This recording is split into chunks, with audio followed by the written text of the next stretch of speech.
समय की बात है। भगवान विष्णु मृत्युलोक यानी धरती पर विचरण करने आ रहे थे।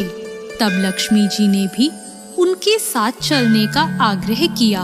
तब विष्णु जी ने कहा, यदि तुम मेरी बात मान लो तो मैं तुम्हें अपने साथ ले जा सकता हूँ।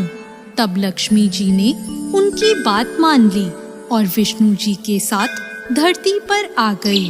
कुछ देर बाद एक जगह पहुंचकर भगवान विष्णु ने लक्ष्मी जी से कहा, जब तक मैं ना आऊं तुम यहीं रहना। मैं दक्षिण दिशा की ओर जा रहा हूँ, तुम उधर मत आना। विष्णु जी के जाने पर लक्ष्मी जी ने सोचा कि आखिर दक्षिण दिशा में ऐसा क्या है जो मुझे वहां जाने से मना किया गया है, और स्वयं भगवान वहां चले गए। लक्ष्मी जी से नहीं रहा गया और जैसे ही भगवान आगे बढ़े, लक्ष्मी जी भी पीछे पीछे चल पड़ी। कुछ ही आगे जाने पर उन्हें सरसों का एक खेत दिखाई दिया जिसमें खूब फूल लगे थे।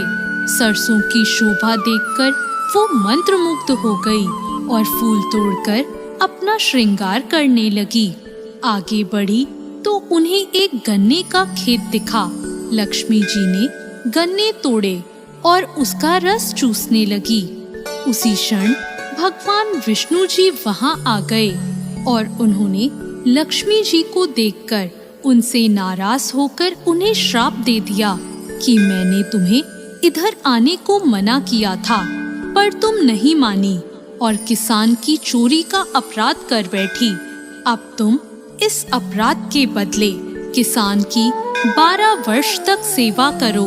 ऐसा कहकर भगवान उन्हें छोड़कर क्षीर सागर चले गए। तब लक्ष्मी जी उस गरीब किसान के घर रहने लगी। एक दिन लक्ष्मी जी ने उस किसान की पत्नी से कहा कि तुम स्नान करके पहले मेरी बनाई गई इस देवी लक्ष्मी की मूर्ति का पूजन करो और फिर रसोई बनाना। तब तुम इनसे जो मांगोगी वो तुम्हें मिल जाएगा। किसान की पत्नी ने ऐसा ही किया। पूजा के प्रभाव और लक्ष्मी जी की कृपा से किसान का घर दूसरे ही दिन से अन्न, धन, रत्न, स्वर्ण आदि से भर गया। लक्ष्मी जी ने किसान को धन धान्य से पूर्ण कर दिया। किसान के 12 वर्ष बड़े आनंद से कट गए। फिर 12 वर्ष के बाद लक्ष्मी जी जाने को तैयार हुई। विष्णु जी लक्ष्मी जी को लेने आए तो किसान ने उन्हें भेजने से इनकार कर दिया। तब भगवान ने किसान से कहा कि इन्हें कौन जाने देता है, यह तो चंचला है, कहीं भी नहीं ठहरती। इनको बड़े बड़े नहीं रोक सके। इनको मेरा शाप था, इसलिए 12 वर्ष से तुम्हारी सेवा कर रही थी। तुम्हारी 12 वर्ष सेवा का समय पूरा हो चुका है। किसान हठपूर्वक बोला कि नहीं, अब मैं लक्ष्मी जी को जाने नहीं दूंगा। तब लक्ष्मी जी ने कहा, हे किसान, तुम मुझे रोकना चाहते हो तो जैसा मैं कहूँ वैसा करो।